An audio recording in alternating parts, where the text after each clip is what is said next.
Isaac stood rigidly by the hospital bed, his expression unreadable, a stark contrast to the warmth suffusing the room. Ivy cradled the newborn, her arms wrapped around the tiny bundle, as if sheer desperation could make this moment real, could silence the gnawing truth that lurked beneath. Her smile, too wide, too forced, wavered the second she met his eyes, dark, unwavering, dissecting her with a gaze that saw past the performance. Quinn stood at his side, her silence a blade honed by decades of discipline.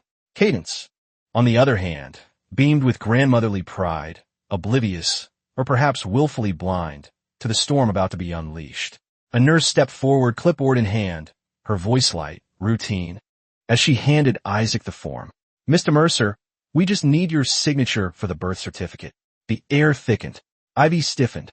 Isaac exhaled, slow and deliberate, letting the moment stretch before delivering his response. Cold, merciless. "We'll sign it after the DNA test confirms." A tremor ran through Ivy's fingers. Cadence gasped audibly. The room, once brimming with warmth, now felt glacial. A second passed, then another, and finally, Ivy spoke, voice a fragile whisper. "Isaac, what are you saying?" For months earlier, Isaac had come home earlier than planned. A canceled flight, a lucky chance.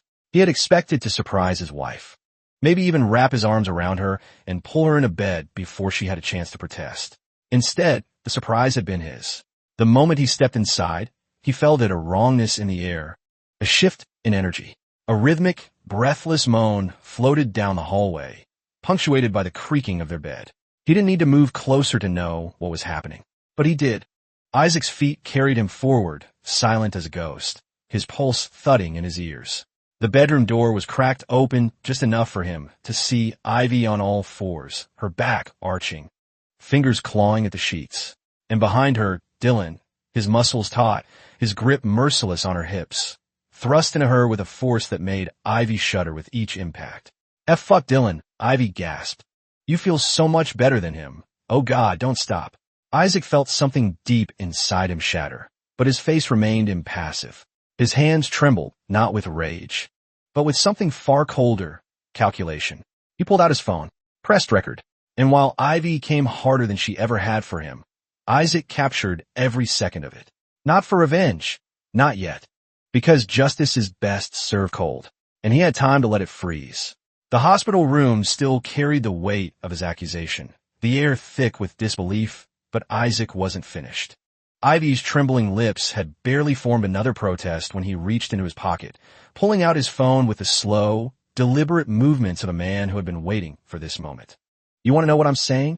His voice was quiet, but it sliced through the room like a blade. He tapped the screen once, and suddenly the sterile, fluorescent-lit hospital was filled with the unmistakable sound of skin slapping against skin. The moans hit first, loud, wanton, desperate. Cadence let out a strangled gasp, clutching at her throat. Quinn inhaled sharply, her expression blank, controlled, unreadable. But Ivy, she froze. Her entire body went rigid, her arms tightening around the newborn as though she could shield herself from what was happening. On the screen, there she was, bent over their marriage bed, nails digging into the sheets, writhing as Dylan drove into her from behind. Her voice, breathless, filthy, filled the room. "Harder, Dylan. Fuck yes, just like that. You're so much bigger than him." The phone in Isaac's hand felt heavy. It wasn't rage he felt, it was satisfaction. Ivy let out a sob, her head shaking wildly. "Isaac, please don't." He silenced her with one cold, merciless sentence. "You weren't begging me to stop that night, Ivy. In fact, you begged for more." The DNA test arrived 2 days later, a thin envelope carrying the weight of an entire future. Isaac already knew what it would say. He had known the moment he heard Ivy's gas confession in bed, the way she moaned Dylan's name like a sacred hymn. But knowing and seeing were two different things. The numbers were blunt, indisputable. Probability of paternity, 0%. When he placed the envelope in Ivy's hands, she hesitated, her fingers barely gripping the paper as if touching it would burn her. He watched as her eyes flicked over the results, the color draining from her face. Then, desperation, a shift, a final gamble. She let the envelope slip from her grasp, her trembling hands going instead to the ties of her hospital gown. The fabric slipped from her shoulders, pooling at her waist, revealing the body that once belonged to him. "Isaac," she whispered, stepping forward, her bare skin glowing under the dim hospital light. "Please, let me fix this." Her fingers ghosted over his belt, her voice dropping into something sultry, pleading. "I'll do anything. Let me show you how sorry I am. Let me be yours, just one more time." His jaw clenched. For a moment, he felt something, a flicker of the past, of memories where she was his. Then he exhaled, stepped back, and met her gaze with nothing but ice. "You already showed me who you are, Ivy." A pause. "I'm just finally listening." Ivy's death was a headline for exactly 2 days. Tourist mauled by alligator in Florida Everglades. A freak accident, they called it. An unfortunate tragedy. The kind of thing that would haunt a family for years, if the family had still cared. Isaac read the article while sipping his morning coffee, the bitterness of the roast sharp on his tongue. The details were scarce, clinical. A group of women had gone on a retreat. One of them had wandered too close to the water. The gator took her in seconds. Only a severed hand was recovered. He set the paper down, exhaling slowly. Later that night, whiskey in hand, he asked the real question. He didn't look at Quinn when he said it. He just swirled the amber liquid in his glass and asked, as if discussing the weather, "Did you do it?" Quinn, ever composed, took a sip of her own drink. Her expression remained neutral, unreadable. Then she smirked. She was in the way, she said simply, tilting her glass slightly in a mock toast. A week later, Dylan accidentally drove off a bridge. This time, Isaac didn't even bother asking. Cadence met his gaze across the room, her fingers idly tracing the rim of her wine glass. "No one will take Scott from us." Her voice was soft, almost maternal. Isaac stared at them both, two women who had rewritten fate with calculated ruthlessness. And for the first time, he wondered if they'd always been this way. Isaac drowned in sex the way some men drowned in whiskey. Deep, reckless, without hesitation. His bed had become a revolving door of nameless bodies, women eager to be used, to be taken without tenderness. He didn't want softness. He didn't want love. He wanted control. Some begged. Some screamed his name. Others clawed at his back, marking him, try to make him feel something. He never did. Then came Rachel. She wasn't like the others. When they met at a military charity event, set up by Quinn, of course, she'd barely spared him a glance. A former Marine, a widow, a woman who knew loss as intimately as he did. Their first time wasn't gentle. It wasn't sweet.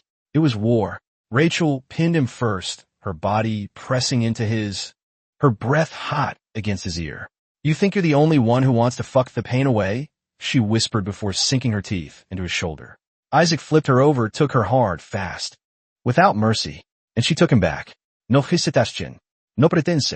When it was over, Rachel lay beside him, staring at the ceiling, sweat cooling on her skin.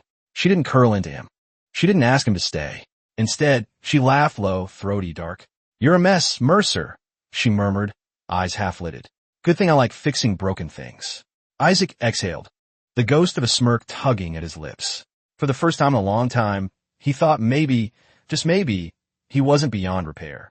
Isaac never expected to find anything meaningful in Quinn's house. Just the remnants of a life meticulously arranged, the echoes of a woman who had always been too precise, too composed, too ruthless to be ordinary. But when he opened the bedside drawer, a small, worn leather journal slid into his hand. Flipping through the pages, he caught glimpses of names, places, dates, none of which made sense. Operations marked by numbers. Locations disguised in vague references. But it wasn't until a folded photograph slipped free that the truth sucker punched him. The date, 1999. The location, George Bush Center for Intelligence. The image, Quinn and Cadence, standing side by side, clad in dark suits, their expressions unreadable. Isaac exhaled, the weight of it pressing against his ribs. His mother, the woman who had raised him with an iron spine, who had eliminated his cheating wife without a trace of remorse, had been CIA. It made sense now. The cold calculation. The way she always seemed to know things before anyone spoke them aloud. The quiet, deadly efficiency of Ivy and Dylan's deaths. At the woman who had orchestrated his revenge before he even thought to ask for it. "Damn," he muttered, shaking his head. "My mother was a fucking spy." It had been weeks since Isaac discovered the truth about Quinn, yet the weight of it still sat heavy in his chest. His mother, a woman he had once believed was simply sharp, cunning, a little too ruthless for her own good, had lived an entire life in the shadows. She had orchestrated justice like a conductor leading a symphony, each move precise, each action deliberate. A spy, a strategist, a woman who had killed for family without hesitation. But now Quinn was gone. Cadence, too. And Scott was still here. Isaac sat in the dim glow of the nursery, watching the boy sleep, his small chest rising and falling in peaceful rhythm. He wasn't Isaac's by blood, but he was his now, the last remaining piece of a twisted, bloody past that had shaped them all. Rachel appeared in the doorway, arms crossed, studying him with knowing eyes.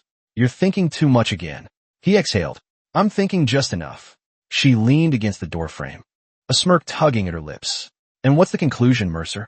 Isaac looked at Scott one last time, then back at her. "The past is dead, but the future? That's mine to build." Lesson from the story. Protect yourself, know your worth, and move forward.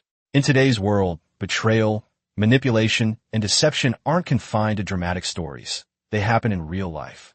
In relationships, careers, and friendships. Isaac's story teaches an important lesson. Never ignore red flags, trust, but verify, and never let someone else's mistakes define your worth. Whether in love or business, protect your boundaries, gather your facts, and never let emotions cloud reality. Justice doesn't always come fast, but patience, self-respect, and strategic thinking will always put you on top. Most importantly, like Isaac, let go of what's lost and focus on the future, because that's where your real power lies.